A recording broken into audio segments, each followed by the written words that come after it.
Bismillahirrahmanirrahim. Assalamualaikum warahmatullahi wabarakatuh. Alhamdulillahi rabbil alamin. Wa sallallahu wa sallam ala sayyidina Recording in Muhammadin progress. wa ala alihi wa ashabihi at-tayyibin at-tahirin. Allahumma rzuqna al-ikhlasa fi niyyati wal qawli wal amal. Lillahi tabaraka wa ta'ala. Alhamdulillah, bersyukur kita kepada Allah pada malam hari ini. Kita masih diberikan nikmat kesehatan, masih diberikan nikmat kesempatan, sehingga dengan nikmat-nikmat tersebut kita dapat berkumpul kembali di majelis yang kita cintai ini. Kita meminta kepada Allah agar apa yang kita lakukan ini dicatat sebagai amal ibadah kita, dicatat sebagai amal kebaikan kita, kebajikan kita, dan semoga menjadi sebab Allah ampunkan segala kesalahan-kesalahan kita. Amin ya rabbal alamin. Salawat serta salam tidak lupa tetap tercurahkan kepada baginda Rasulullah dengan lafal Allahumma salli ala sayyidina Muhammad wa ala ali sayyidina Muhammad. Para peserta yang dirahmati oleh Allah, seperti biasa, sebelum kita mulai kajian kita, mari sama-sama kita hadirkan niat karena Allah. Apapun kebaikan, kebajikan, ketaatan yang kita lakukan, jangan pernah lupa untuk senantiasa menghadirkan niat karena Allah. Penting sekali. Baginda Rasulullah pernah mengatakan, sesungguhnya Allah Subhanahu wa taala tidak akan menerima suatu amal kecuali jika amal tersebut berdasarkan ikhlas karena Allah, ya. Memurnikan niat semata-mata hanya untuk mengharap ridhonya Allah taala. Dan seperti yang kita ketahui, ya, bahwa belajar ilmu agama, ya, apalagi yang fardu ain yang kita pelajari sekarang, ini adalah suatu kewajiban. Ya, Imam Ali juga mengatakan ini adalah kebaikan. Ya, ta'allamul khaira. Ya, pelajarilah ilmu agama, belajarlah kalian ilmu agama. Beliau menyebutkan ilmu agama itu sebagai kebaikan. Ya, maka ketika kita belajar, ya, ketika kita mengajar, ya, baik belajar maupun mengajar, jangan pernah lupa untuk menghadirkan niat karena Allah. Di pertemuan kita sebelumnya, ya, ini mohon maaf, seharusnya jadwal kita malam Kamis, ya, atau ya malam Kamis, cuma karena ada apa namanya, ada pertemuan lain, jadi berhalangan digantikan dengan malam ini. Ya, ini apakah ini disebut dengan malam Kamis atau Kamis malam, saya juga tidak tahu ini bagaimana. Kalau orang Riau bilangnya kalau malam ini malam Jumat, ya, bukan malam Kamis. Malam Kamis itu kemarin. Jadi berhalangan. Ya, alhamdulillah malam ini ya, tidak berhalangan. Di pertemuan kita sebelumnya, ya, kita sudah menjelaskan panjang lebar tentang ya apa-apa saja yang diharamkan bagi orang yang berhadas. Baik itu hadas kecil maupun hadas besar, apa-apa saja yang diharamkan bagi mereka. Ya, kita sebutkan secara umum orang yang berhadas itu diharamkan bagi mereka untuk melaksanakan sholat. Ya, tidak boleh orang berhadas itu melaksanakan sholat. Dia diharamkan, haram hukumnya. Ya, kalau dia ingin melaksanakan sholat, maka dia harus menghilangkan hadasnya terlebih dahulu. Ya, kalau dia memiliki hadas kecil, ya maka bagaimana cara menghilangkannya? Berwudu. Ya, kalau dia berhadas besar, bagaimana cara menghilangkannya? Mandi wajib. Ya, ini sudah kita jelaskan sebenarnya, tapi kita ulang kembali karena sudah lama ya di pertemuan minggu sebelumnya. Jadi supaya diingat, ya, supaya teringat kembali. Ya, diharamkan, tidak boleh melaksanakan sholat. Ya, bagi orang yang sedang berhadas. Tawaf juga seperti itu. Ya, tawaf juga seperti itu. Kalau ada yang bertanya, tapi kan di Makkah itu sulit, ya, sulit untuk menjaga wudhu, ya, soalnya sering bersentuhan, ya, dengan lawan jenis, ya, namanya orang ramai, ya, artinya sulit, ya. Ini bagaimana? Sedangkan Ustadz menyampaikan harus dalam keadaan berwudhu, ya, dan yang kita ketahui di antara hal-hal yang membatalkan wudhu itu adalah bersentuhan dengan wanita ajnabiyah yang bukan mahram kita lah. Ini bagaimana? Ya, ternyata ya ketika kita sedang melakukan ibadah haji, ibadah umroh, maka kita tidak lagi menggunakan mazhab Imam Syafi'i. Ya, makanya di pertemuan awal kita menyebutkan apa? Bahwa yang kita sebutkan ini nanti, ya, baik hukum sholat sampai seterusnya nanti, ya, sampai muamalatnya, hukum transaksinya, ini semua di bawah naungan mazhab Imam Syafi'i.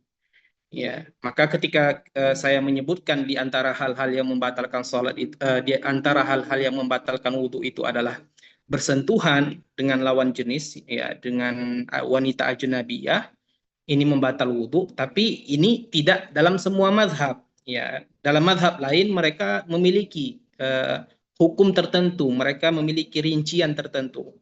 Ya, maka ini tidak masalah. Ya, ketika sedang tawaf umpamanya, tapi tidak disengaja, ya, bersentuhan dengan lawan jenis. Ya, ini dalam sebagian mazhab tidak membatalkan. Ya, tidak membatalkan jika tidak disengaja. Ya, tidak ada unsur kesengajaan, ini tidak membatalkan. Ini sebagian mazhab. Jadi tawaf, ya, tawaf juga harus dalam keadaan bersuci. Ya, tidak boleh dalam keadaan tidak bersuci. Ya, kemudian juga membawa mushaf, membawa Al-Qur'an, menyentuh Al-Qur'an. Ya, ini juga harus dalam keadaan bersuci. Ya, tidak boleh, ya, sedang berhadas, ya, menyentuh Al-Qur'an, membawa Al-Qur'an tidak boleh. Walaupun dilapisi, ini sudah kita jelaskan sebenarnya. Akan tetapi, nah ini, ya, catatan penting yang kita berikan kemarin, akan tetapi, ya, diperbolehkan bagi anak kecil yang sudah tamyiz tentunya untuk membawa Al-Qur'an dengan tujuan belajar, ya, dengan tujuan belajar. Ya, kalau anak kecil boleh, ya, kalau anak kecil dibolehkan menyentuh Al-Qur'an walaupun mereka sedang tidak dalam keadaan berwudu. Ya, tapi ingat, dibolehkannya kapan? Ketika tujuannya adalah untuk mempelajari Al-Qur'an tersebut. Ya, bukan tujuan yang lain, bukan tujuan untuk memindahkan, tidak, tapi untuk mempelajari Al-Qur'an tersebut. Nah, ini dibolehkan. Kenapa para ulama fikih menyebutkan? Karena mereka itu sulit, mereka sendiri sulit untuk menjaga diri mereka dari tidak berhadas. Ya, kalau kita kan orang dewasa, ya, orang besar, ya, badannya semuanya besar, ya, eh, pemikirannya juga besar, artinya, ya, sudah bisa mengontrol dirinya, ya, itu bukan sesuatu yang sulit. Ya, pengen buang air kecil ya bisa ditahan, walaupun tidak baik tentunya. Kita tidak berbicara tentang, ya, baik atau tidaknya, ya. Artinya bisa kita kontrol, ya, bisa kita kontrol. Ya, sedangkan mereka tidak, anak kecil itu sulit bagi mereka untuk menjaga diri mereka dari tidak berhadas. Ya, apa? Lari-lari dia tiba-tiba buang angin, kan seperti itu. Ya, ini perlu dipahami. Ya, anak-anak kita ataupun anak saudara kita, tetangga kita dan lain sebagainya, ya, ini perlu diajari, ya, diajari mereka hal-hal seperti ini. Jika tujuannya untuk belajar, ya, untuk mempelajari Al-Qur'an tersebut, maka dibolehkan, jika tidak, tidak. Kemudian, ya, kita sebutkan juga, ya, diharamkan bagi orang yang junub hal-hal yang hal-hal yang telah kita sebutkan, ya, sholat, tawaf, ya, membawa Al-Qur'an, ya, menyentuh Al-Qur'an, ya, ini juga diharamkan. Akan tetapi ada tambahan lainnya bagi orang yang junub. Apa itu?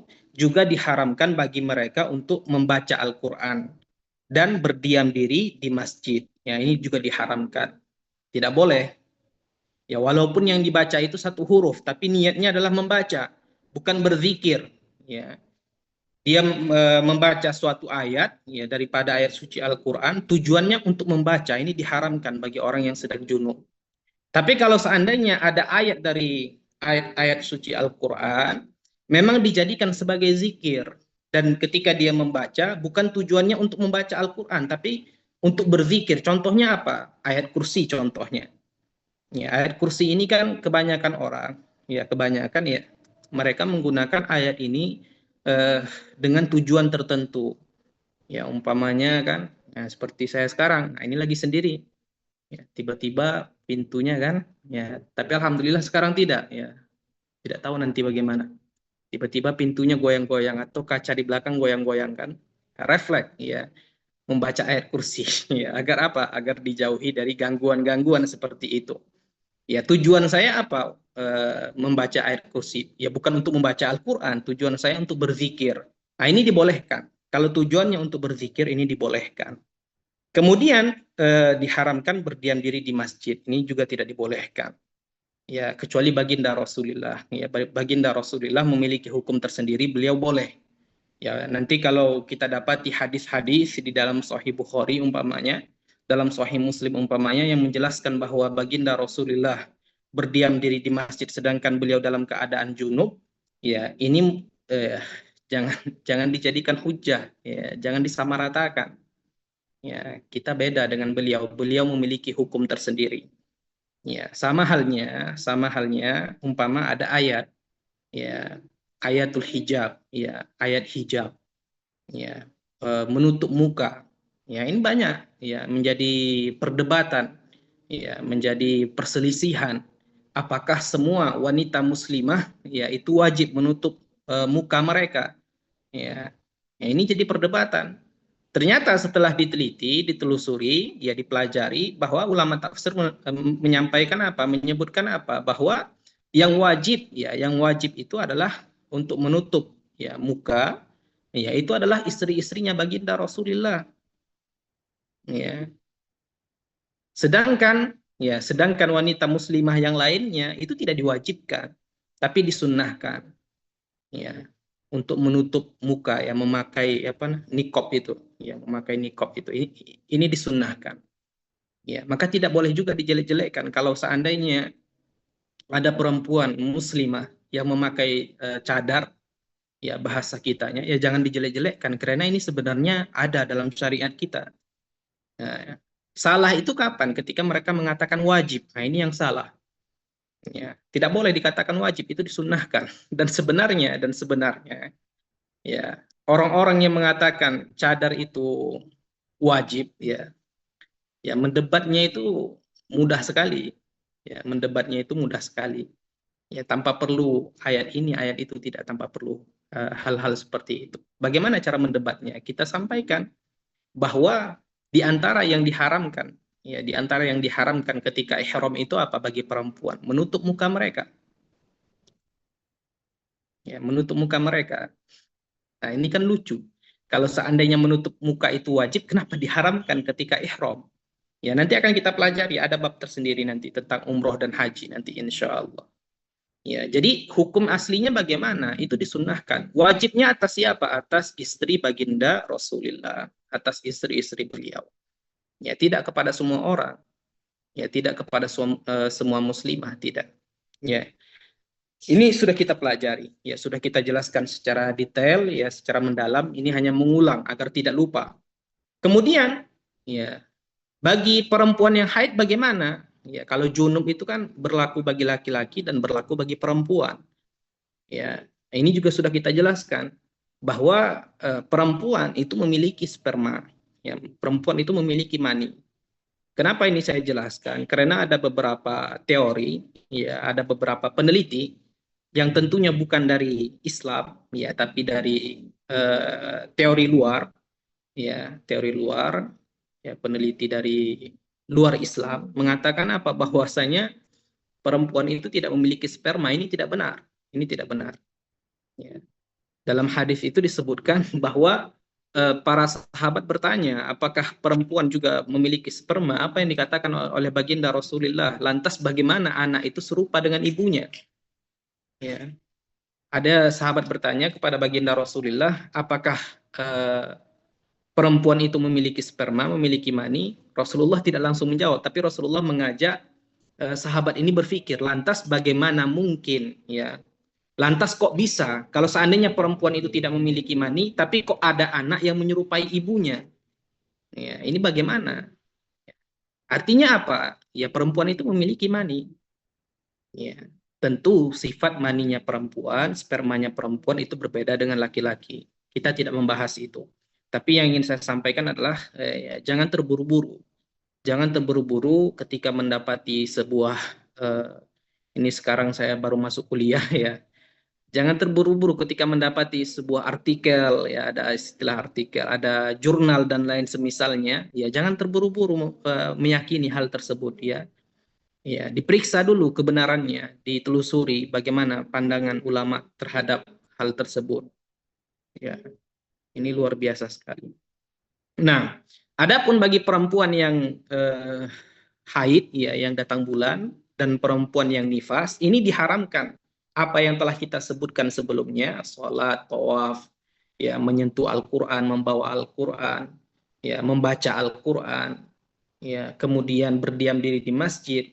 Kemudian apalagi tambahan bagi perempuan yang sedang datang bulan dan sedang nifas, ini kita sebutkan, ya, di antara yang diharamkan itu adalah, ya, berpuasa sebelum darahnya itu berhenti. Ya, tidak boleh. Ya, jadi tidak boleh perempuan itu berpuasa sedangkan dia sedang datang bulan. Ini diharamkan. Ya, diharamkan jika niatnya itu berpuasa. Ya, tapi kalau seandainya eh, ini contoh nih di bulan suci Ramadan kita contohkan. Ya, di hari pertama datang bulan. Ya, dia ingin merasakan momen itu, ya, momentum berpuasa di bulan suci Ramadan, ya, tapi kebetulan datang bulannya di awal, ya, kemudian akhirnya apa, dia tidak mau makan, dia tidak mau minum, dan tidak melakukan hal-hal yang membatalkan puasa, ya, sampai di sini tidak masalah, ya, jika memang dia tidak mau makan, ya sudah, dia memang tidak mau makan, ya, apalagi perempuan kan ada istilah diet dan lain sebagainya, ya, menjaga badan dan lain sebagainya, memang dia tidak mau makan. Dia tidak mau makan, dia tidak mau minum, dia tidak mau melakukan hal-hal yang membatalkan puasa karena memang dia tidak mau melakukannya, bukan karena dia ingin berpuasa. Ya, kalau sampai di sini saja maka ini tidak masalah. Yang masalah itu, yang diharamkan itu adalah ketika ketika dia tidak mau makan, dia tidak mau minum dengan niat berpuasa. Ini diharamkan. Ya, ini diharamkan. Kapan? Selagi darah itu belum berhenti. Ya, kalau darahnya sudah berhenti, walaupun dia belum mandi wajib, ya, maka boleh bagi dia untuk berpuasa. Ya, walaupun belum mandi. Umpamanya darahnya berhenti jam 4 nih, ya, 5 menit lagi imsak contoh. Ya, maka apa yang dia lakukan? Ya sudah berniat. Ya, berniat. Kalau sempat makan makan, kalau sempat minum minum. Ya, tapi kalau tidak sempat ya sudah berniat saja. Walaupun dia belum mandi, boleh. Ya, walaupun dia belum mandi, ini dibolehkan. Ya, itu diharamkan bagi mereka untuk berpuasa, ya, sebelum darahnya berhenti. Kemudian juga diharamkan bagi perempuan yang sedang datang bulan, yang sedang nifas, mempersilahkan suami atau tuannya. Ini maksud tuan ini apa? Jika perempuan tersebut adalah seorang budak. Ya, dulu kan ada istilah budak, ya, hamba sahaya. Ya, sekarang tidak ada. Apakah ada diberlakukan di negara lain, ya saya tidak tahu, tapi di negara kita tidak ada. Ya, tapi kalau seandainya ada, ya ini harus diketahui hukumnya. Jadi budak itu, ya, boleh, ya, boleh kita gauli. Kalau kita punya budak, boleh kita gauli. Hukumnya seperti itu. Ya. Jadi kalau budak ini sedang datang bulan ataupun istrinya sedang datang bulan, maka tidak boleh digauli. Ya, istrinya juga tidak boleh mempersilahkan. Mempersilahkan itu bagaimana? Ya, membuka pintu, ya, ngasih kode dan lain semisalnya kepada suaminya atau kepada tuannya, tidak dibolehkan, diharamkan. Ya, baik suaminya minta atau istrinya yang mempersilahkan, ini diharamkan. Ya, kalau suaminya tahu istrinya sedang datang bulan, ya, terus minta dilayani, ya, ini diharamkan, tidak boleh. Ataupun istrinya yang mempersilahkan, ya,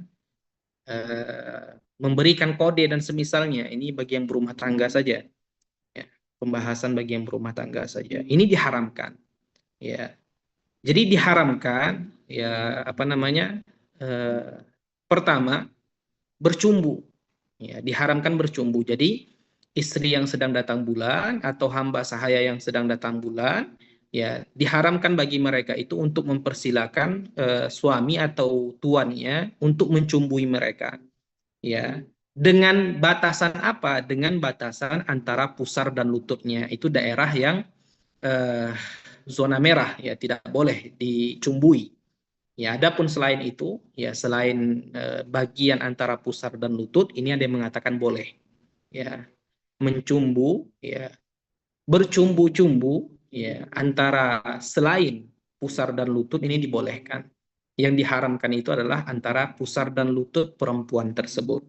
Ya, selain itu, ya ini dibolehkan. Tapi ini sebagian perkataan.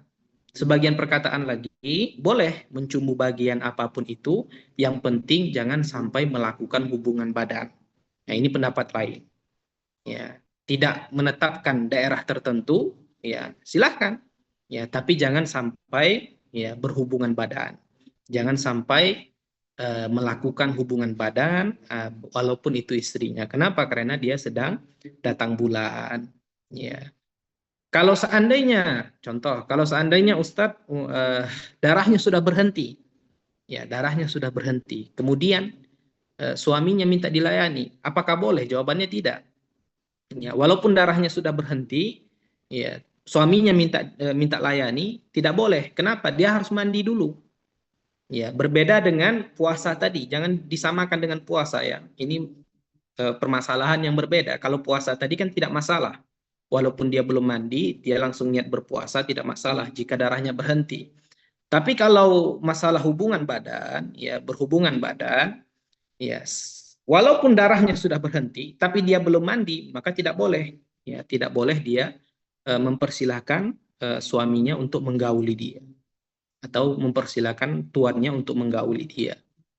Ya, kalau suaminya minta, bilang, ya, saya sedang datang bulan, saya belum mandi. Belum mandi bukan karena badannya bau ya, belum mandi. Saya sudah datang bulan berhenti tapi belum mandi. Ya, bukan masalah badannya bau atau tidak, itu tidak ada kaitannya. Selagi suaminya mau, ya badannya bau itu urusan mereka berdua, tidak ada urusannya dengan hukum fikih ya. Seperti itu. Ya, ini pengulangan saja. Jika ada yang ingin ditanyakan, sebelum kita lanjut ke pembahasan berikutnya juga tidak kalah penting, yaitu tentang syarat sahnya sholat itu apa saja. Ya, ternyata banyak, ya. Bukan hanya bersujud saja, tapi juga harus yang akan kita sebutkan nanti. Ya, silakan yang ingin bertanya yang kurang jelas, silakan. Assalamualaikum warahmatullahi wabarakatuh. Waalaikumsalam warahmatullahi wabarakatuh. Bagaimana kabarnya Bunda? Alhamdulillah bi khair wa'afiat. Alhamdulillah. Eh, saya mau bertanya Ustadz, kalau saat ini bukankah Rasulullah itu apa namanya ya, diutus untuk menghilangkan perbudakan? Tidak seperti itu ya. Nah, kalau kayak begini, karena ngeri juga itu misalnya kalau masih sah perbudakan sampai sekarang, lalu bagaimana dengan misalnya budak itu melahirkan anak? Kasihan dong misalnya TKI, TKW ini yang ke Arab misalnya, kalau mereka dianggap budak lalu seenak jidat mereka memperlakukan betul seperti budak sebagaimana maunya kan kayak sangat walaupun itu pernah halal ya wallahu alam apakah sampai sekarang halal walaupun itu halal tetapi kan secara apa ya kayak tidak manusiawi. Mohon maaf Ustaz. Ya, ini Iya, otak saya yang berpikir ini karena tidak paham agama ya. Yang iya. jelasnya Ustaz, saya kira sudah dihapus itu perbudakan. Kan kasihan itu. Melahirkan anak baru bagaimana caranya pertanggungjawabannya kemudian. Anaknya siapa? Kan tidak dinikahi. Iya, Nah, jadi dia jadi anak biologis saja atau bagaimana? Terima kasih. iya. Assalamualaikum warahmatullahi wabarakatuh. Waalaikumsalam warahmatullahi wabarakatuh. Tidak ada dalil, tidak ada ulama juga yang menyebutkan bahwa hukum perbudakan itu telah dihapus. Kan ada istilah apa namanya nasakh mansukh ya dalam istilah ulumul Qur'annya. Ada yang penghapus, ada yang menghapuskan. Ya, sampai di sini ya tidak ada. Sampai di zaman kita sekarang itu tidak ada istilah bahwa apa namanya hukum perbudakan itu telah diangkat atau dihapus itu tidak ada. Artinya apa? Masih berlaku. Kemudian eh, Bunda tadi menyebutkan kasihan. Sebentar, sebentar. Kalau dia melahirkan itu terus anak siapa? Ya anak tuannya. Kemudian jangan samakan, ya jangan samakan apa namanya yang terjadi sekarang dengan yang terjadi di masa lalu itu berbeda. Ya, itu berbeda. Perbudakan itu ada syaratnya. Ya, tidak langsung ya saya ambil perempuan ini budak saya, bukan seperti itu. Ya, ada syarat-syaratnya. Ya, jadi perang ya eh, apa namanya suaminya apa namanya ya meninggal, yang kabur segala macam, ya biasanya seperti itu. Jadi mereka itu meninggalkan anak sama istri-istri. Ya ini ya dalam Islam mereka itu ditawan, ya ditawan kemudian di apa namanya dijadikan budak. Budak di sini ya jangan jangan apa saya paham apa yang ingin Bunda sampaikan. Jangan apa namanya dihayalkan, jangan digambarkan seperti perbudakan-perbudakan yang ada di film-film Barat itu tidak, bukan seperti itu.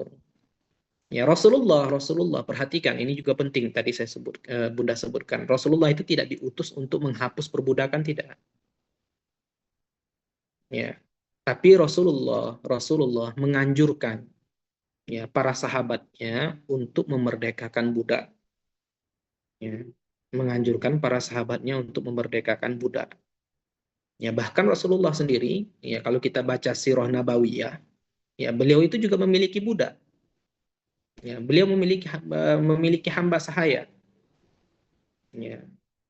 Dan dalam Islam, Bunda, dalam Islam, ya, yang diajarkan, yang dibawa oleh baginda Rasulullah itu apa?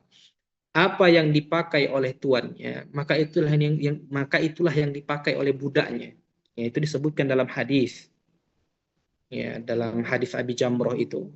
Ya, apa yang dipakai oleh tuannya, itulah yang dipakai oleh budaknya. Artinya apa? Dalam Islam itu luar biasa, bukan seperti yang di film-filmkan itu tidak. Ya, kemudian apa yang dimakan oleh tuannya, itulah yang dimakan oleh budaknya. Jadi Islam itu memuliakan, ya, memuliakan, memanusiakan budak, bukan seperti yang kita hayalkan, ya, membudakkan manusia tidak, tapi memanusiakan budak. Ya, mereka diberikan fasilitas, ya, bahkan diharamkan memberikan pekerjaan yang lebih yang mereka tidak mampu. Nah, ini nanti akan disampaikan. Ya, tidak boleh walaupun itu budak dia, ya tidak boleh mempekerjakannya, memberikannya pekerjaan yang mana itu di luar kemampuan dia, itu diharamkan dalam Islam. Nah, segitunya. Ya, umpama dia punya budak disuruh bekerja siang dan malam, nah, ini diharamkan. Ya, jadi dalam Islam itu masalah perbudakan bukan seperti yang kita dengar, yang kita pikirkan, yang kita bayangkan tidak. Ya. Dan baginda Rasulullah selalu memberikan motivasi ya kepada para sahabatnya untuk memerdekakan budak. Ya Bilal bin Rabah, ya Bilal muadzinnya Rasulullah. Dulunya budak, hamba sahaya. Ya. Dan itu bukan sesuatu yang aib ya. Ya yang menentukan kasta seseorang dalam Islam tidak. Ya, itu hanya penyebutan saja dan budak sebagaimana yang kita ketahui memiliki hukum tersendiri. Ya, boleh digauli. Ya, terus anaknya anak siapa? Ya, anak tuannya. Dan dia memiliki tanggung jawab. Ya, sama seperti kalau dia punya anak dari istrinya. Ya, bukan bukan yang seperti kita bayangkan. Saya paham apa yang ingin Bunda sampaikan. Kalau seandainya itu disalahgunakan, maka salahkan orangnya, jangan salahkan hukumnya. Ya, salahkan orangnya, jangan salahkan hukumnya. Jadi hukum itu Bunda, hukum itu kan datangnya dari Allah, ya, diturunkan melalui wahyu. Ya, maka itu semua baik. Ya, semuanya ada hikmah, semuanya ada kemaslahatan untuk umat manusia. Ya, kenapa perbudakan dalam Islam itu ada? Ya ada hikmahnya. Apa hikmahnya? Ya saya pribadi tidak pernah dengar apa hikmahnya. Tapi kalau Bunda berkata, ya kejam, ya tidak manusiawi dan semisalnya, bejat dan lain sebagainya, saya paham apa yang Bunda pikirkan. Tapi ya dalam Islam sendiri mereka itu tidak diberlakukan seperti itu. Bahkan ada budak yang tidak mau dimerdekakan. Dalam Islam itu ya ada cerita, ada budak yang tidak mau dimerdekakan. Kenapa? Karena dia sudah nyaman. Kenapa sudah nyaman? Makan dia terjamin. Ya, budak itu wajib diberikan makan. Ya, wajib diberikan pakaian. Ya, ketika dia sudah tidak menjadi budak, ya dia harus nyari makan sendiri. Ya, tidak ada lagi yang memberikan dia makan, tidak ada lagi yang memberikan dia tempat tinggal. Ya, jadi dalam Islam itu sendiri dianjurkan untuk memerdekakan budak, tidak menghapus hukum perbudakan, tapi dianjurkan untuk memerdekakan budak. Dan ternyata ada juga yang tidak mau dimerdekakan karena apa? Merasa nyaman. Ya, Islam itu luar biasa. Tapi Ustaz, kalau seandainya itu dipraktekkan di zaman kita sekarang, ya manusianya rata-rata bermasalah, kebanyakan bermasalah, manusia yang ada di zaman kita contohnya, ya salahkan manusianya, jangan salahkan hukumnya. Ya, kita tidak punya kuasa untuk menyalahkan hukum Allah dan itu tidak dibolehkan tentunya. Bagaimana Bunda? Sudah mendapat pencerahan? Iya Ustaz, tapi dengan ini, dia kan anak tuannya. Apakah dia mendapatkan hak kewarisan sebagaimana juga dengan anak yang lahir karena pernikahan? Ini kan tidak dinikahi, Iya, ceritanya. ada hukumnya tersendiri, ada hukumnya tersendiri dan kita tidak sedang membahas itu. Tapi yang jelas itu anak dia. Yang jelas itu anak dia. Ya, artinya apa? Nasabnya kembali ke dia.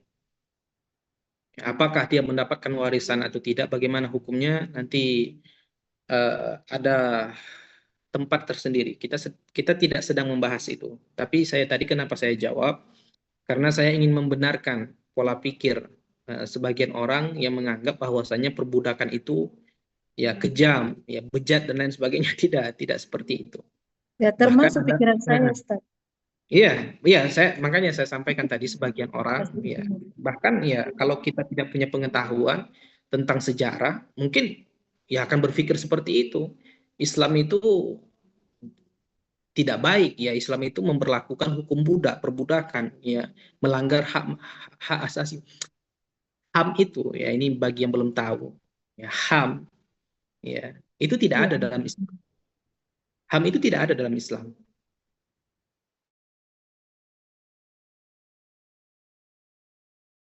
Tapi Siapa yang kan membuat?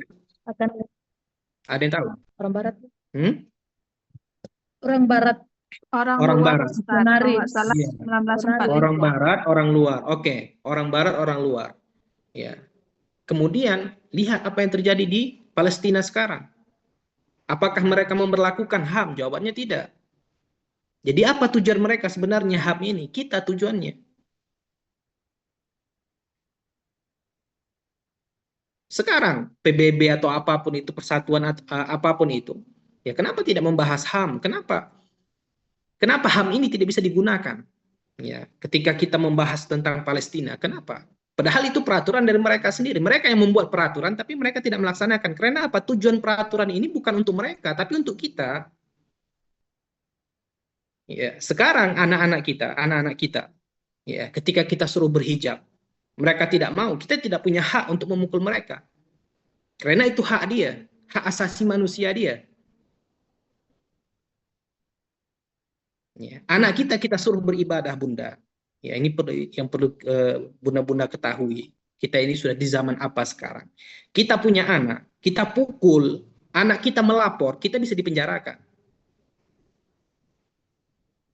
Dan itu fakta terjadi. Ya, seorang anak memenjarakan ayahnya, seorang anak apa namanya? Memenjarakan ibunya. Ya. Kenapa tidak HAM ini yang mereka bicarakan sekarang ketika Palestina keadaannya seperti ini, ya. Nyawa itu seperti ya tidak dianggap. Padahal mereka yang menetapkan peraturan tersebut, HAM atau apapun itu, mereka yang membuat, bukan kita. Kita ya tidak membuat HAM, tapi secara tidak langsung kita sudah memenuhi hak orang lain. Ya, kita punya kewajiban untuk memenuhi hak orang lain. Saya punya kewajiban untuk memenuhi hak saya kepada keluarga saya.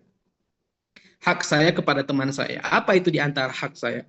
Apa yang boleh saya lakukan kepada teman saya, itu boleh saya lakukan. Jika tidak, tidak. Jadi tanpa peraturan dari mereka pun sebenarnya kita sudah memberlakukan hukum itu sendiri. Hukum itu ada di agama kita. Tapi tidak seperti yang mereka praktekkan. Ya, anak tidak mau pakai hijab, yaitu urusan anak dia. Ya. Orang tua tidak punya hak atas anaknya. Sekarang di beberapa negara Eropa, bagi yang belum tahu, ya, alhamdulillah kita ketika kuliah di Lebanon, kita punya beberapa teman dari negara Eropa, ada yang dari Jerman, ada yang dari Amerika, ya dan semisalnya.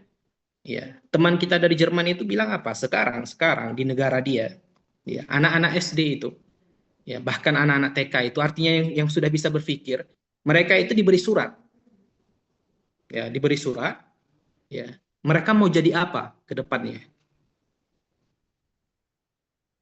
Mereka diberi surat dari kecil, kebebasan.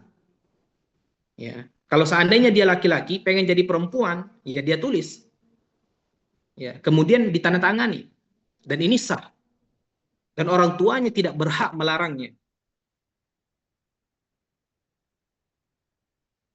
Ada yang pernah dengar masalah ini? Nah ini Enggak, ini yang Ustaz. dimaksud, ini yang dimaksud HAM, ini yang dimaksud HAM oleh mereka. Ya, masing-masing bebas, ya bebas beragama, bebas berpikir, ya bebas memilih apa namanya gender atau apapun itu, ya. Ya, bebas memilih kelamin, walaupun dia laki-laki pengen jadi perempuan silahkan. Orang tua tidak berhak melarang. Bayangkan, ya bayangkan. Jadi yang ingin saya sampaikan hati-hati, jangan terburu-buru. Ya, Islam itu agama yang sempurna. Ya, sudah semuanya sudah disampaikan, ya lengkap. Ya, sudah disempurnakan hukum-hukumnya. Ya, memang mungkin ada beberapa hukum yang kita pertanyakan, tapi ya sudah. Ya, kita berhusnuzon kepada Allah, mungkin ada hikmah di dalam hukum tersebut. Ya, babi diharamkan. Kenapa? Ya, ada hikmahnya. Ya, kambing tidak diharamkan. Ya, padahal sama-sama punya kaki. Ya, kakinya 4. Tapi kenapa hewan ini diharamkan, tapi ini tidak diharamkan?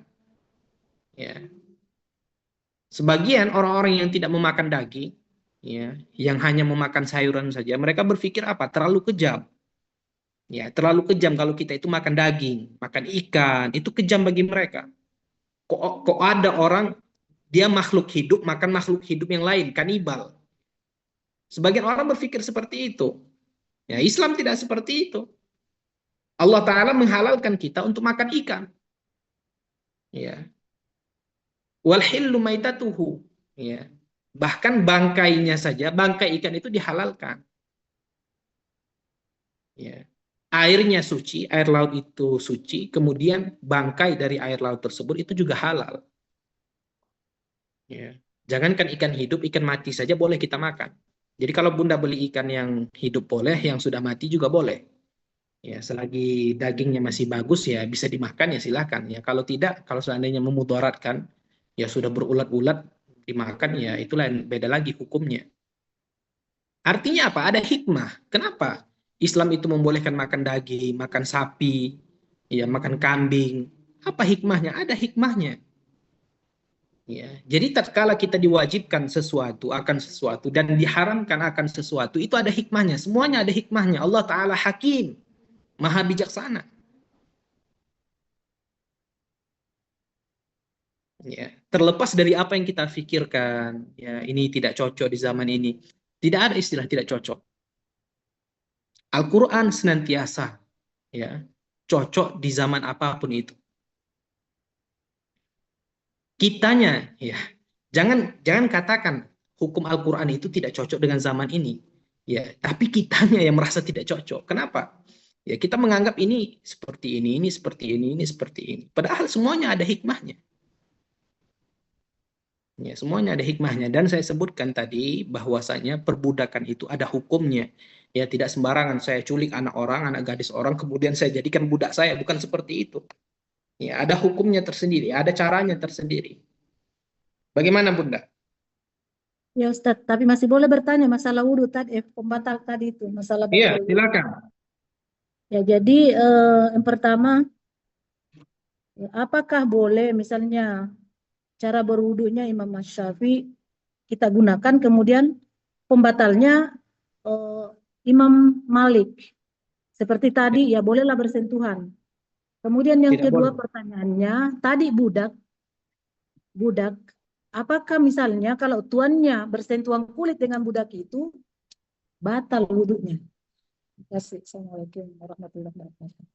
Waalaikumsalam warahmatullahi wabarakatuh. Nah, yang pertama masalah eh, ibadah menggunakan mazhab. Kita ini kan apa namanya pengikut ya, muqallid ya yang mengikuti. Apakah kita boleh mengikuti lebih dari satu mazhab? Boleh, ya boleh. Saya pengen mengikuti mazhab Imam Syafi'i, silakan. Saya ingin mengikuti mazhab Malik, silakan. Saya ingin mengikuti mazhab Imam Abu Hanifah, silakan. Tapi tidak boleh dicampur adukkan menjadi satu. Ya, contoh kalau ibadahnya itu wudhu, ya sudah. Kalau dia menggunakan mazhab Imam Syafi'i, maka gunakan mazhab Imam Syafi'i. Rukun wudhunya, hal-hal yang membatalkan wudhunya, ya jangan dicampur-campur. Kenapa? Kenapa seperti itu? Ya karena para imam mazhab, ya Imam Syafi'i, Imam Malik, Imam Ahmad, dan Imam Abu Hanifah, mereka akan mempertanggungjawabkan setiap fatwa mereka di akhirat kelak. Ya. Jadi kalau kita campur-campurkan ya bagaimana caranya? Ya, tidak boleh. Umpama dalam sholat dia, ini kan ibadah ya. Ya. Rukun fi'linya menggunakan mazhab Syafi'i. Ya, rukun qaulinya menggunakan mazhab Malik ya tidak boleh. Ya, kalau dia ingin menggunakan ibadah sholat menggunakan mazhab Imam Malik ya sudah dia pelajari. Ya, apakah Al-Fatihah juga diwajibkan dalam mazhab Imam Malik atau tidak?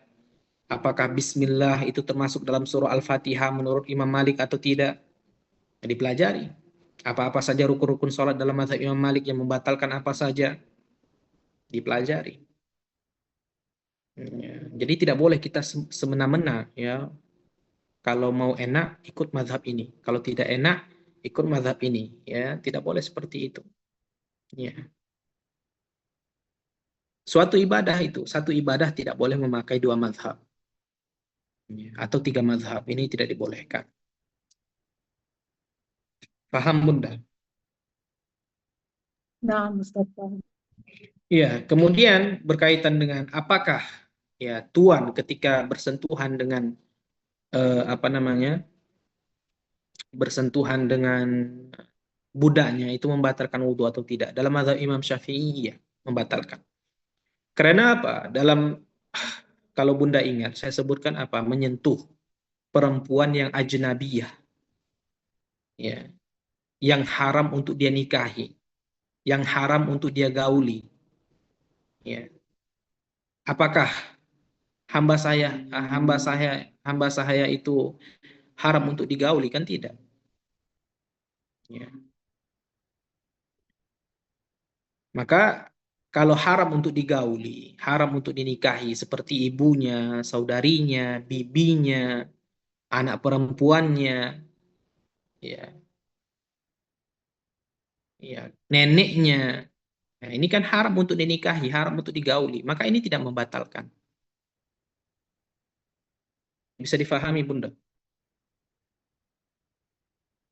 Ya, Ustaz.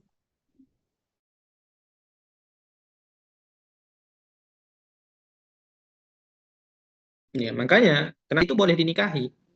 Ya, istri itu boleh dinikahi.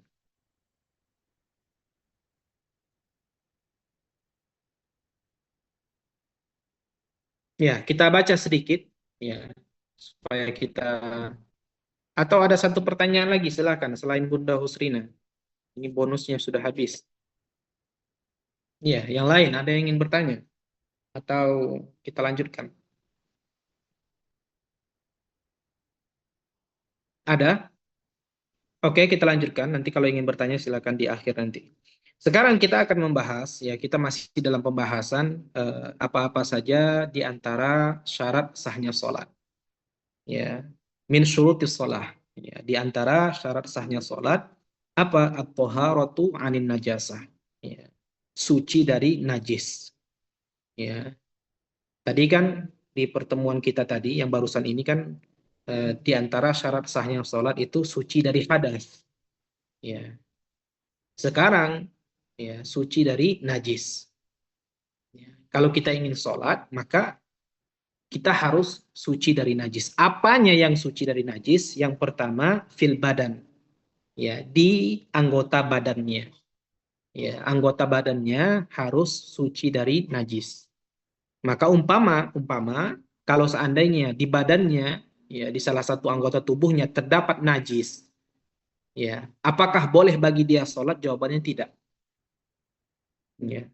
Ada najis di tubuhnya, di badannya, di kulitnya, di, ya, anggota tubuhnya, kepala, tangan, kaki, perut, ya, dan lain semisalnya. Jika ada najis, maka ini eh, apa namanya, membatalkan, tidak sah sholatnya. Ya, maka hati-hati, ya, perlu kehati-hatian. Kemudian apa saja pakaiannya? Ya, pakaiannya juga harus suci dari najis. Tidak boleh menggunakan pakaian yang bernajis untuk melaksanakan sholat. Ya, tidak sah hukumnya. Maka perlu diperhatikan, ya, pakaian kita, ya, terutama di zaman sekarang, ya, banyak kita lihat, ya, khususnya laki-laki, ya, ketika mereka buang air kecil, ya, mereka tidak bersuci, ya, mereka tidak beristinja, ya, sehingga apa? Mengotori, menajisi pakaiannya sendiri. Ya, jika pakaian yang sudah terkena najis ini tadi dia gunakan untuk sholat, maka tidak sah sholatnya. Dan jika pakaian ini dicuci, ya, dicuci, direndam di air yang sedikit, ya, kemudian dicampurkan dengan pakaian yang suci, dengan pakaian yang tidak suci tadi, dimasukkan, ya, maka air ini kan sudah dihukumi najis. Ya, kalau para peserta ingat di kajian kita sebelum-sebelumnya, ya, air yang sedikit jika dijatuhi najis, berubah ataupun tidak, dia dihukumi najis. Lah, kita datangkan pakaian yang suci kepada, ya, wadah tersebut, ya, ke baskom tersebut, ya, maka menajisi, ya, menajisi pakaian yang suci ini tadi. Nah, ini perlu diperhatikan. Maka perlu diperhatikan, apalagi bagi ibu-ibu, ya, bagi bunda-bunda, bagi para peserta akhwatnya, ya, perlu diperhatikan ketika mencuci pakaian. Ya, mungkin dipisahkan, boleh, ya, dipisahkan antara pakaian yang bernajis dengan yang tidak bernajis. Ya, ataupun ya, dia siram terlebih dahulu. Ya, mudah sekarang, ya, kita hidup di negara yang sebagian besarnya itu airnya itu melimpah ruah. Ya, airnya melimpah ruah, apalagi yang tinggal di eh, dekat sungai, ya, ya, dan semisalnya itu mudah sekali, ya sudah, rendam dulu, ya, dibersihkan dulu, disucikan dulu, baru dicuci. Ya, ataupun dicuci dulu kemudian dibersihkan, dicuci terlebih dahulu kemudian baru disucikan. Ya, di akhir umpamanya dia siram semuanya dari atas ke bawah. Ya, dia datangkan air ke pakaian tersebut. Ya, ini perlu kehati-hatian. Jadi pakaian itu harus juga suci dari yang namanya najis, tidak boleh. Kemudian wal makan, ya, tempat sholatnya juga harus suci dari najis. Ya, makan di sini, tempat di sini maksudnya apa? Tempat yang bersentuhan langsung dengan anggota tubuhnya ketika sholat. Ya, yang bersentuhan langsung dengan anggota tubuhnya ketika sholat, ya, telapak kaki, ya, telapak kaki ini saya bingung. Ini kajian online ini ya seperti ini. Ya, serba salah prakteknya seperti apa. Ya, umpamanya ini kaki, saya tahu ini tangan, tapi umpamanya ini kaki. Ya. Nah, ya. Maka ibaratkan ini kaki, ya, maka ini area ini harus suci dari najis. Ya, harus suci dari najis. Tapi kalau seandainya di sini ada najis, kelihatan tidak? Nah, di sini ada najis, ya, umpamanya, tidak masalah. Karena apa? Yang masalah itu adalah tempat yang terkena dengan anggota tubuhnya ketika sholat, itu yang harus suci dari najis. Ya. Tapi kalau seandainya kakinya di sini, najisnya di sini, ya ini tidak masalah.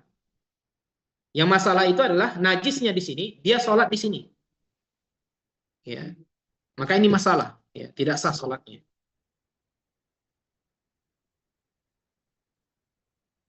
Kemudian juga Ya, harus suci apa yang dia bawa. Ya, yang dia bawa harus suci. Ya, di sini dicontohkan seperti botol yang ia bawa di sakunya. Kalau dia bawa botol, ya, dia membawa sesuatu ketika dia sedang sholat, maka yang dia bawa ini juga harus suci. Ya, di sini para ulama menyebutkan botol, ya, yang dibawa di sakunya. Jadi seandainya kalau di dalam botol tersebut ada najis, ya, kemudian dia bawa di sakunya, maka ini membatalkan sholatnya, tidak sah sholatnya. Ya, rida umpamanya, dia bawa rida, membawa rida, ya, rida, ya tahu ya, selendang itu. Selendangnya najis. Memang pakaian dia tidak bernajis, badannya tidak bernajis, tapi yang dia bawa itu bernajis. Ya, contohnya seperti rida dan dia gunakan ketika sholat, ya, maka ini tidak sah juga sholatnya. Jadi badannya, pakaiannya, ya, tempat sholatnya yang bersentuhan langsung dengan anggota tubuh ketika sholat, kemudian apa yang dia bawa, ini semua harus suci daripada najis. Ya, ini semua harus suci daripada najis. Tidak boleh, tidak boleh bernajis. Ya, sampai di sini ada yang ingin ditanyakan sebelum kita tutup. Insya Allah minggu pertemuan selanjutnya malam Ahad ya, kalau tidak salah, kita lanjutkan kembali kajian kita. Ada yang ingin bertanya selain Bunda Husrina tentunya?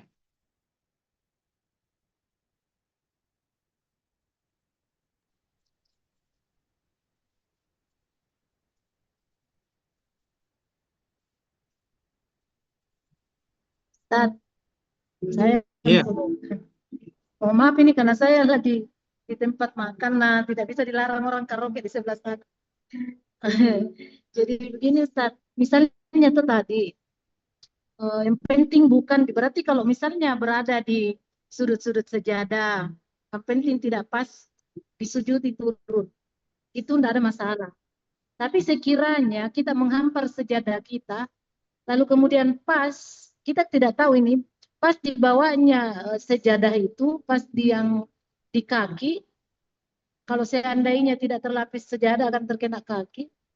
Kalau misalnya terlapis itu gimana? Tetap tidak boleh ya. Kategorikan berada pada tempat sujud, tempat anggota tubuh itu, iya. walaupun terlapis di Bersentuhan, bawah. iya, bersentuhan tidak dengan anggota tubuhnya. Kalau tidak, tidak masalah. Oh, jadi meskipun pas di bawahnya kaki, misalnya Ustaz, tapi Iya, terlapis sejadah. Oh. iya. Karena selama Selagi ini tidak yang saya bersentuhan. pahami, Iya. Ustaz, ya, selama ini yang saya pahami intinya sejadah, kalau ada kotoran di sejadah, karena saya anggap itu adalah tempat, itu tidak sah. Nah, Kalau ternyata semua menurut, perhatikan, beda. Perhatikan, saya juga tidak ada yang mau salah paham. Beda kalau seandainya kita tahu yang najis itu adalah bagian ini, tapi tidak kita sentuh dengan anggota tubuh kita ketika sholat. Beda dengan kalau kita tahu semuanya. Contohnya sejadah ini ya, sejadah. Contohnya sejadah seperti ini bentuknya kan. Ya, kalau kita tahu semua sejadah ini najis, ya tidak boleh kita gunakan. Tapi di sininya yang najis, ya. Yang di sininya tidak, dan ini sama sekali tidak bersentuhan dengan anggota tubuh kita, ke tubuh kita ketika sholat, ya, maka tidak masalah. Ya, tidak masalah. Kemudian nanti ada, ini belum selesai kajian kita, ini masih pembukaan. Nanti akan disebutkan ya, bahwa ada beberapa contoh eh, kalau seandainya itu termasuk sesuatu yang kita bawa dan itu bernajis, ya, yang seperti yang kita sebutkan tadi. Maksud kategori di bawah itu apa? Nah, ini yang ikut bergerak dengan kita ketika sholat. Yang ikut bergerak dengan kita ketika sholat. Contoh, peci saya. Ya, ini kan termasuk sesuatu yang saya bawa. Ya. Kemudian dia ikut bergerak. Ya, ikut bergerak dengan saya. Ya. Maka ini jika terkena najis, maka ini jika bernajis, ya tidak sah sholat saya. Tapi jika sesuatu itu tidak bergerak dan tidak menyentuh anggota tubuh saya, maka tidak masalah.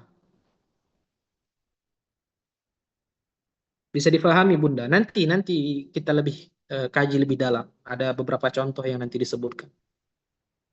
Maaf Ustaz, saya nambah Ustaz. Iya, Ya, tadi yang dikatakan Bunda tadi, kan misalkan sejadah ya Ustaz.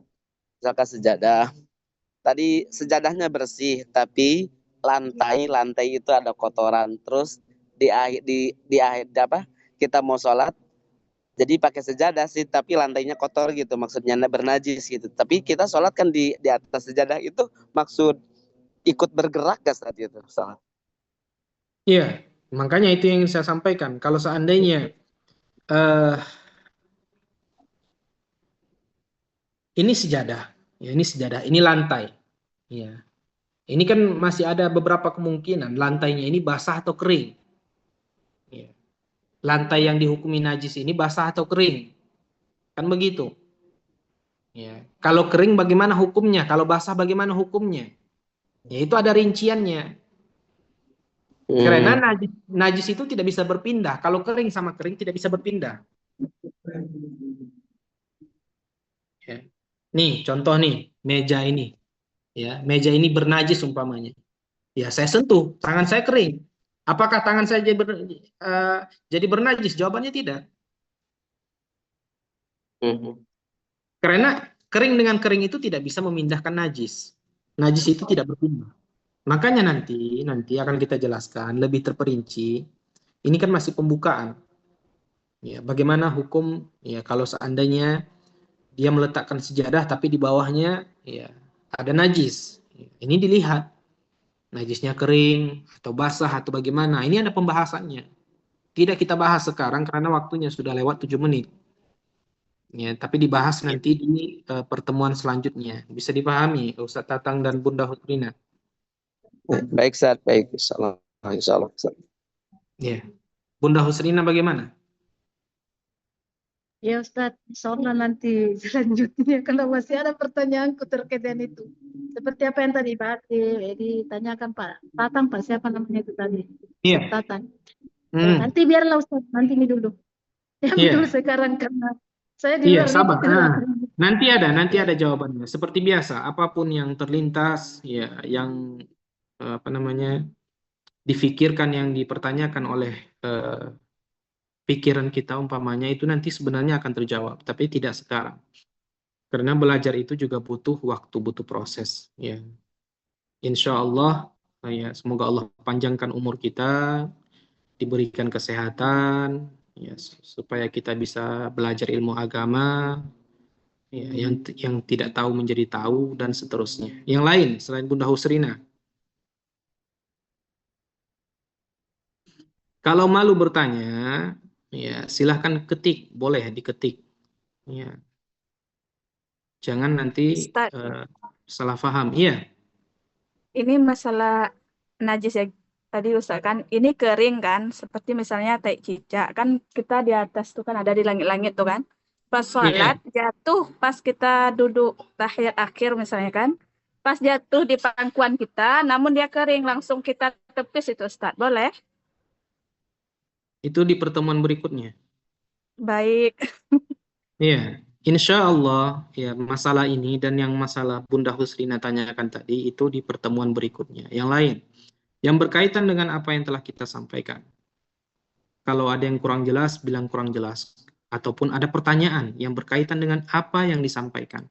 Bukan apa yang, pertanyaan yang berkaitan dengan apa yang telah disampaikan, bukan apa yang akan disampaikan. Itu beda. Izin Ustadz saya. Assalamualaikum warahmatullahi wabarakatuh. Waalaikumsalam warahmatullahi wabarakatuh. Iya, silakan. Begini Ustadz, ada teman saya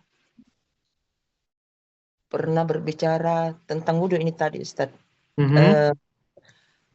Ketika hendak bepergian, karena kebetulan berboncengan dengan suaminya, maka dia berwudhu sebelum berangkat dengan memakai mazhab lain Ustadz, yang boleh yang membolehkan menyentuh dengan suaminya.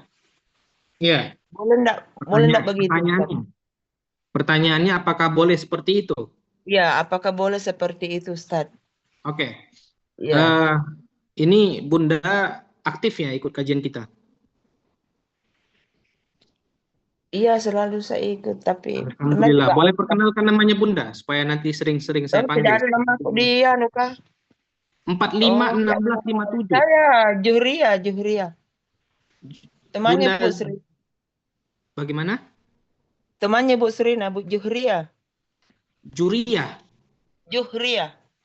Jumria, Juhriyah. Jubria. Pakai B. Saya selalu ikut, Ustaz. Tunggu saya ganti nama.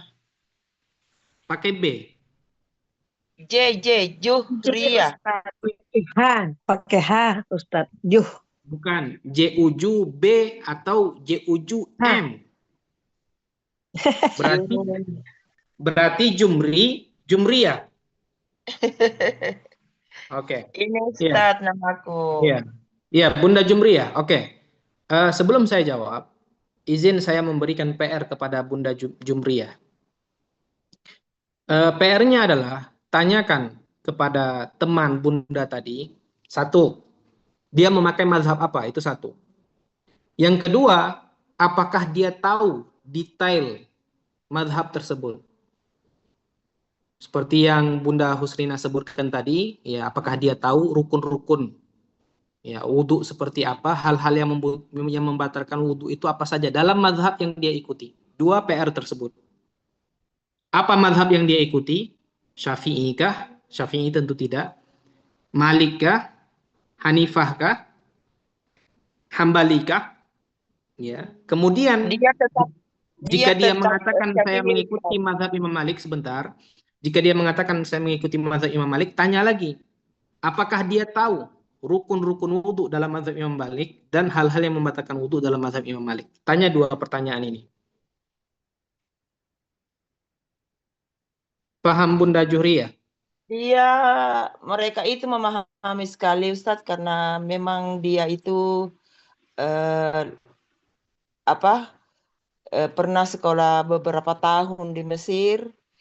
Begini Ustadz, dia ini Syafi'i. Tetapi ketika hendak bepergian, dia berwudu, seperti berwudu itu mengusap ke seluruh kepala. Bedanya dengan Syafi'i, dia beralih mazhab Ustadz ketika mau bepergian. Ya, sebentar. Makanya Dan saya tanyakan saya tidak membantah pada waktu itu Ustadz karena saya tahu bahwa ilmu agama saya itu tidak ada apa-apanya dibanding mereka berdua. Iya, sebentar Bunda. Kita tidak membandingkan, makanya saya bilang tadi tanya, jangan ya kita bertanya kan seperti kan kita tidak tahu, makanya kita bertanya. Bukan berarti kita bertanya itu kita menentang kan tidak. Ya, dia mengatakan saya mengikuti mazhab imam lain, tanya dulu mazhab apa. Contoh dia mengatakan mazhab Imam Malik. Kemudian apakah dia tahu? Oh, saya tahu karena saya pernah belajar di suatu negara yang mana di negara tersebut juga mengamalkan, sebagian mereka mengamalkan mazhab Imam Malik. Contoh dia mengatakan seperti itu. Maka jawabannya boleh. Karena yang saya sebutkan tadi, ya, selagi dia tahu, ya, maka dibolehkan. Tapi ingat, ya, dalam satu ibadah tidak boleh digabungkan dua mazhab. Ya, kalau dia wudhu, ya menggunakan mazhab Imam Syafi'i, menggunakan mazhab Imam Malik, ya ini tidak dibolehkan. Tapi kalau dia wudhu, ya kemudian yang berkelanjutan itu dia menggunakan mazhab Imam Malik, ya silahkan. Tapi dia harus tahu, bukan hanya sekedar ikut-ikutan saja. Paham Bunda? Iya Ustaz ya. Oh, begitu. Jadi tidak masalah kalau dia mengatakan saya mengikuti mazhab Imam Malik dalam permasalahan ini, saya juga tahu detailnya permasalahan ini seperti apa, rukun wudunya seperti apa dalam mazhab Imam Malik, hal-hal yang membatalkannya apa saja saya tahu, maka silakan. Boleh. Faham Bunda? Ya. Makasih Ustaz. Sama-sama. Bahkan kita juga boleh, saya juga boleh mengikuti mazhab Imam Malik, boleh. Tapi saya harus tahu, jangan kayak ngikut-ngikut aja, enggak. Ada yang enak, oh berarti mazhab Imam Malik enak nih, lebih simpel, nggak ribet, kayak contoh kan. Ya, nggak boleh seperti itu juga. Ya, dia harus tahu. Ya, jangan mau plusnya saja, minusnya dia nggak mau. Ya, karena kan setiap mazhab itu kan pasti memiliki kekurangan dan kelebihan masing-masing. Ya, dalam mazhab Imam Syafi'i memang ya detail sekali, apalagi dalam masalah muamalahnya, dalam masalah akad itu sangat detail sekali. Ya, tapi dalam mazhab imam lain nikahnya boleh nih, nggak pakai wali. Contoh, oh enak nih, ya pengen nikah sama pasangan tapi tidak direstui oleh kedua orang tua.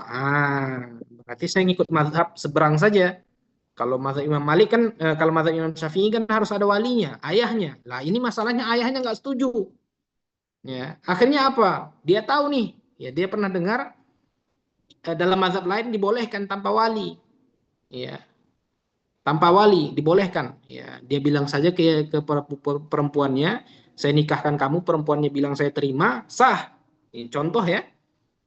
Ya sudah, saya ikuti ini saja. Ini mantap nih contoh. Ya, ini nggak boleh seperti itu. Dia harus telusuri juga hukum-hukum yang berkaitan dengan pernikahan dalam mazhab tersebut. Paham, Bunda? Iya, Ustaz. Terima kasih. Sama-sama. Oke, yang lain. Ini pertanyaannya saya tidak tahu. Saya pikir pertanyaan ini mudah-mudah. Kok semakin lama semakin berat. Ya, yang lain. Ustaz, kalau saya yang ini tadi saya kurang paham itu Ustaz. Misalnya dia contoh yang lain kan. Misalnya dia wudhu pakai mazhab Imam Malik, kemudian dia sholat pakai Imam Syafi'i. Itu gimana itu Ustaz? Saya Itu kan lebih dua mudah ibadah. memahami. Itu kan dua ibadah yang berbeda. Oh, itu boleh Ustaz. Ya, Baik, baik, baik. Barakallahu fiik. amin. Yang tidak boleh itu satu ibadah ya dicampurkan dua mazhab, itu tidak dibolehkan. Baik, baik Ustaz. Ya, sudah ya, semuanya jelas ya. Ya Ustaz, tapi insya Allah ya saya nanti japri kelanjutannya, masih ada pertanyaan saya menganjal 1 jam itu sekarang. Karena ribut di sini, Ustaz, maaf. Iya, iya, sabar Bunda, tunggu minggu depan. Minggu depan mudah-mudahan yang janggal itu tidak menjadi janggal. Sabar. Orang sabar disayang Tuhan, kata kata ibu-ibu itu. Orang sabar Amin. disayang Allah. Amin, ya Allah ya Rabb. Iya, Yang disayang kalau manusia sudah jelas. tidak toh. Iya, iya, iya. Kalau sudah semuanya kita tutup. Semoga Ustaz, Allah itu nama Subhanahu wa taala. Ustaznya bukan bukan saya peserta baru Ustaznya. Iya, siap Bunda. Iya. Itu nama Siap. saya Juhria. Juhriah, siap. Nanti saya sering panggil-panggil seperti Bunda Husrina nanti. Aktif ini bujurnya Ustaz. Kitanya jangan tidak pernah perhatikan. Aktif. Iya. Aktif, Ya. iya. Kenapa tidak sering diperhatikan? Karena tidak seperti Bunda Husrina. Kenapa Bunda Husrina sering diperhatikan? Karena paling banyak bertanya. Jadi kalau ingin diperhatikan, banyak bertanya. Itu saja kesimpulannya.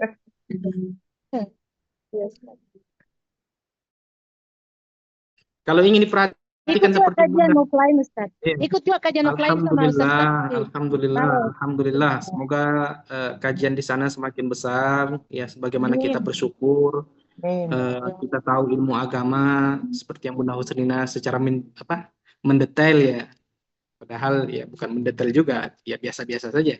Ya, tapi alhamdulillah sebagaimana kita bersyukur ya kita merasakan hal demikian. Ya, mungkin di luaran sana juga banyak, tapi sebenarnya mereka tidak mendapatkan tempat atau mereka itu tidak mendapatkan perantara yang bisa mengajak mereka, yang bisa mendorong mereka ke tempat ya kajian seperti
Recording in Pembicaraan dia mengatakan progress. apa? Izin Pak, izin Bapak, kata dia. Ya, saya tahu dia orang Batak, kan tidak semua orang Batak Nasrani kan. Ada juga orang Batak itu yang Muslim. Ya. Di pertengahan pembicaraan dia mengatakan apa? Izin Bapak, izin Pak, kata dia. Saya Nasrani, kata dia. Jadi seperti itu, ya sudah. Ya kalau dia sudah bilang seperti itu, ya sudah bilang, ya izin. Saya hanya menyampaikan apa yang saya ketahui. Artinya apa? Jangan ya prasangka kita itu mengalahi semangat juang dakwah kita, jangan. Ya, ini saya rasa banyak yang bersyukur ya. Bisa belajar ilmu agama, bisa mendapat wawasan baru yang sebelumnya tidak pernah diketahui, tidak pernah didengar. Maka juga tidak menutup kemungkinan di luar sana banyak orang yang seperti itu, tapi tidak ada tempatnya, tidak ada orang yang mengajak mereka. Ya, maka semangat. Ya, ajak teman kita. Ini berkali-kali saya sampaikan, ini Zoom Bunda, setahu saya cukup 100 orang. Ya, nggak tahu ya, adminnya Kak Ulfa mungkin bisa 1000 peserta, mungkin pro-nya 3 kali pro atau 5 kali pro sehingga pesertanya bisa 1000. Dan itu gratis ya. Berkali-kali saya sampaikan, kajian ini gratis. Kita tidak pernah memungut biaya. Ya, jika ada yang pernah dipungut biaya, saya berkali-kali saya sampaikan, jangan mau. Ya, jangan mau. Ya. Jangan mau, kalau ada yang meminta biaya, jangan mau. Ya. Dan belajar ilmu agama, ini saya perhatikan, ya dari dulu sampai sekarang, tidak ada yang menghidupkan on cam, ya, tidak ada yang menghidupkan kamera. Artinya apa? Boleh belajar ilmu agama sambil makan, boleh. Ya, sambil istirahat, capek dari kerja umpamanya, boleh. Ya. Tidak diwajibkan, tidak diharuskan menghidupkan kamera. Artinya apa? Tidak ada alasan lagi. Ya. Dan jam ngajinya pun ya jam 7, jamnya orang sudah tidak bekerja. Ya. Memang sebagian orang ada yang bekerja di jam 7 ya, shift malam umpamanya. Itu kesimpulannya itu. Jadi jangan pernah berhenti untuk menebarkan kebaikan. Amal ibadah kita itu Bunda, ya para peserta sekalian, amal ibadah. Saya kalau tidak memikirkan amal ibadah saya ya, saya hari ini Zoom dari jam 1 sampai jam 6. Hari ini saya punya kuliah dari jam 1 sampai jam 6. Ya, kemudian sekarang ada kajian lagi, ya makanya mata saya ya mungkin juga ngomongnya belepotan. Ya, kalau tidak memikirkan akhirat saya, kalau tidak memikirkan amal ibadah saya, lebih baik saya tidur. Ya, saya capek soalnya. Ya, badan tentara lah umurnya. Ustaz, Iya. capek, matanya capek saat dia. Nah, umurnya saja muda Bunda. Ini tulang-tulangnya udah 60-an ini. 60 tahun tulang-tulangnya, umurnya saja yang muda. Ya. Seperti itu. Artinya apa? Fikirkan akhirat kita. Ya, fikirkan akhirat kita. Apa amal ibadah yang mau kita bawa? Harta yang kita kumpulkan siang malam Bunda, belum tentu bisa menyelamatkan kita. Jangankan harta kita, amal ibadah kita sendiri pun sebenarnya tidak bisa menjadi jaminan. Amal ibadah yang kita lakukan sebenarnya itu tidak bisa menjadi jaminan penyelamat kita dari api neraka. Maka lakukan banyak kebaikan. Jangan hanya satu kebaikan saja, karena contoh sholat ya, dia hanya sholat, tidak melakukan kebaikan yang lainnya. Apa yang membuat dia percaya, apa yang membuat dia yakin bahwasanya sholat itu bisa menyelamatkan dia? Ya, cari kebaikan yang lainnya, bersedekah, ya, mengajarkan ilmu agama kepada orang lain, itu kebaikan. Dan pahalanya lebih besar. Ya, daripada sedekah uang 100.000, ya, atau 5.000, atau 2.000. Kita tidak tahu kebaikan mana yang bisa menyelamatkan kita dari api neraka. Bahkan baginda Rasulullah mengatakan, ittaqun nar walau bisyikki tamrah. Jauhilah api neraka walaupun separuh dari biji korma. Bayangkan itu, separuh saja bisa menyebabkan kita jauh dari api neraka, apalagi kalau 1 kilo korma. Ya. 1 biji saja dibagi 2, itu bisa menjadi sebab Allah jauhkan diri kita dari api neraka. Jadi seperti itu, jangan pernah bosan-bosan ya untuk menebarkan kebaikan. Saya yakin bunda-bunda di sini punya teman yang banyak. Saya yakin sekali para peserta di sini punya teman-teman yang banyak. Ya, ajak mereka, rangkul mereka, nasihati mereka. Sudah pernah Ustaz? Tidak mau, pelan-pelan, nasihati, nasihati, nasihati. Apa yang mau kita lakukan di dunia ini? Kita sudah 40 tahun, 50 tahun ya. Ya sudah. Yang sudah terjadi biarlah terjadi, kita buka lembaran baru. Ayo kita belajar ilmu agama. agar kita semakin mengenal agama kita, agar kita semakin semangat untuk beribadah. Dinasehati. Semoga Allah Subhanahu wa taala memudahkan segala urusan kita, mengabulkan segala hajat baik kita. Amin. Memanjangkan umur kita, memudahkan rezeki kita, melunaskan hutang piutang kita, dan semoga Allah Subhanahu wa taala mengumpulkan kita di surga sebagaimana Allah Subhanahu wa taala mengumpulkan kita di atas dunia ini. Amin amin ya rabbal alamin. Kita tutup dengan tahlil, salawat dan istighfar. La ilaha illallah. Allahumma shalli ala sayyidina Muhammad wa ala ali sayyidina Muhammad. Rabbi ighfirli wa liwalidayya wa lil mu'minina wal mu'minat. Walhamdulillahi rabbil alamin. Barakallahu fikum. Assalamualaikum warahmatullahi wabarakatuh.